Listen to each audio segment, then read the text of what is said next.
The world of books just lost one of its brightest voices, and fans everywhere are struggling to process the news. Because today, we learned that international best-selling author Sophie Kinsella has died at just 55 years old. But behind the headlines lies a story most people never knew. Sophie Kinsella wasn't just an author, was a global phenomenon. Her books weren't simply stories, they were comfort. They were escape. They were laughter on difficult days. Millions of readers grew up with her character Cecily, the unforgettable Becky Bloomwood from Confessions of a Shopaholic. And now, fans around the world are asking, what happened? How did we lose her so soon? The heartbreaking announcement came from her family, who revealed that Sophie had passed away after a private battle with brain cancer for years. She continued writing, smiling in interviews, meeting fans at book events, all while carrying a diagnosis. She chose to keep out of the public eye. Her family said she faced her illness with courage, humor, and grace. And if you know her books, that makes perfect sense.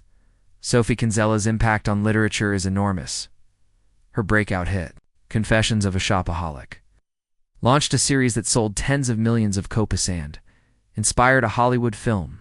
She wrote with a voice that felt relatable, funny, chaotic, and human, and readers loved her for it. Her stories weren't perfect. Fairy tales were real.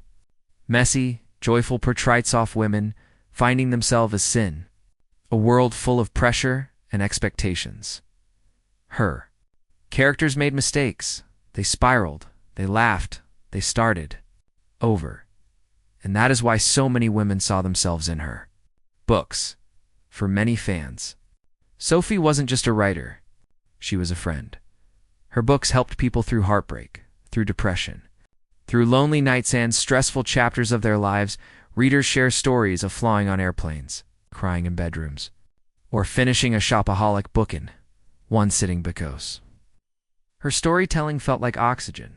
And it wasn't just the humor it was the warmth behind it. She wrote about self-doubt, family expectations, financial pressure, friendship, love, and learning to forgive yourself, all wrapped in charm and with it only Sophie could create. Sophie Kinsella leaves behind literary legacy that will endure for generations, more than 40 books, multiple bestsellers, international recognition, a film adaptation, and millions of loyal readers whose lives she touched. Her impact helped shape modern female-led fiction and open doors for countless authors. The world she showed that comedy and heart could exist side by side, and that women's story is where worthy of being told loudly, proudly. An unapologetic ally. At just 55 years old, Sophie's life ended far too soon, but the worlds she created, the characters she gave us, and the joy she brought into people's lives will live on forever. So today, we honor her, we remember her, and we say thank you for every smile, every laugh, and every moment her books gave us. What was your favorite Sophie Kinsella novel? Let me know in the comments.